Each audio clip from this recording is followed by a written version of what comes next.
What's up, you guys? It's Elle from 12 South, and we are answering some more of your AirFly Pro questions. How do I pair AirFly Pro for the first time?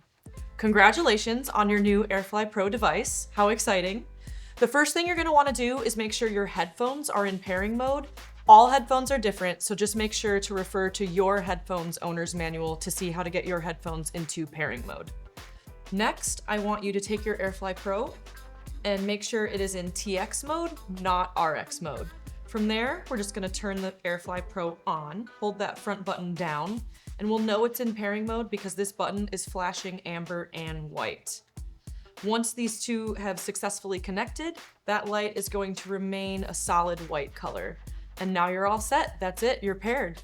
If for some reason you're still unable to pair your headphones, no problem, just reset your AirFly Pro. And we actually made a simple video for you to do that as well.